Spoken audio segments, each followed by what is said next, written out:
Aviation. Aviation 1-3. Welcome to another edition of Zoomin with Volaire. I'm Jack Penning.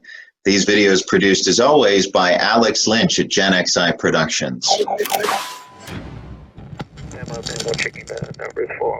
We're joined on Zoom this week by Brad Nelson and Wade Wilkinson. They work for Sojourn. Sojourn is a travel marketing company that helps airports, helps hotels place ads in front of people who are motivated to travel, so people who are already searching for travel. And of course, Volaire, our marketing division, does a lot of work with them.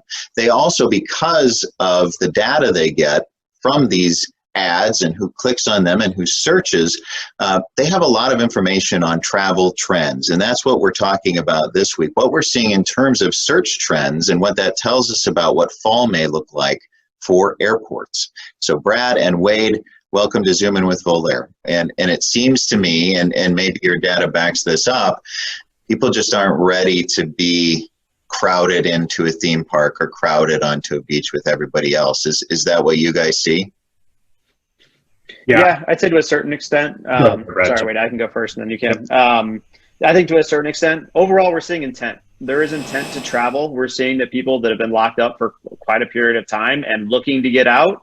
But I think that there's a portion of the general public that's willing to travel right now and a portion that's just flat out not. So it's really been able to decipher between the two that's been our value prop, basically. Yeah, and I would just piggyback to Brad's point. It was kind of like you mentioned earlier, Brad, where it really varies, right, about how cases are kind of going, how things are opening up.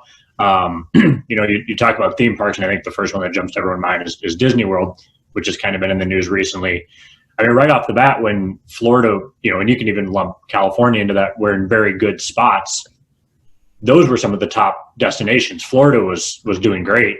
And then once COVID cases really started picking up, that changed very quickly.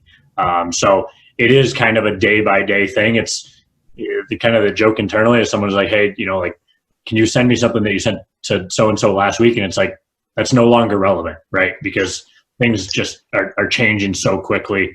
So now, I mean, the Wyomings, the Montanas have always kind of been near that top. But as places, like California, Arizona, Florida have really started to see an uptick in cases. Those have pretty quickly fallen off the map in terms of top destination intent.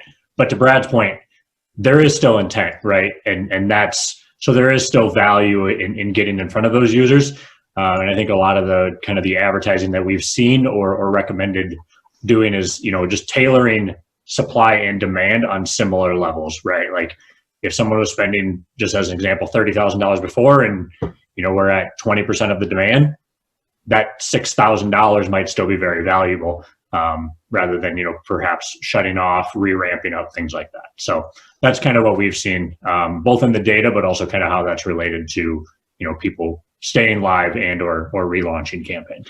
Mm-hmm. When I was looking at the data, it looked like we saw a quick increase in searches for air travel coming out of May and into June. But then it also looked like we've seen that number really drop off, probably because of the increase in cases in the U.S.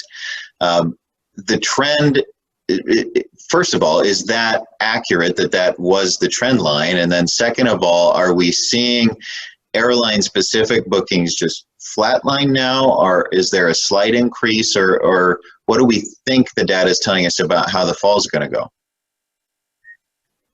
Yeah, I can take the first part, and then Brad, feel free to jump in. But yeah, I think so. April 5th was the low in the U.S., both in flight and hotel, in terms of searches and bookings, whichever way you want to look at that.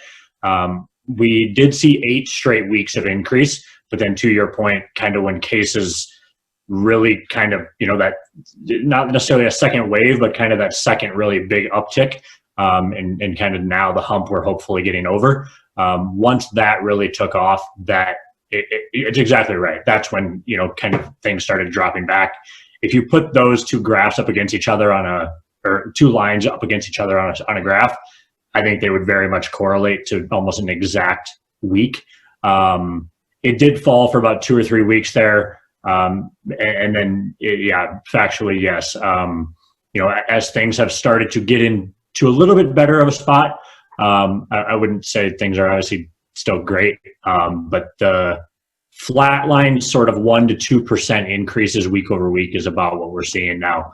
And I think a lot of that is really, in my eyes, looking at the data, really because the places that were hit the hardest, like, we were talking about Florida, Arizona, and California, those just make up such a large footprint in the data because of the sheer population and volume of searches and bookings coming out of states like that, especially in the US, obviously.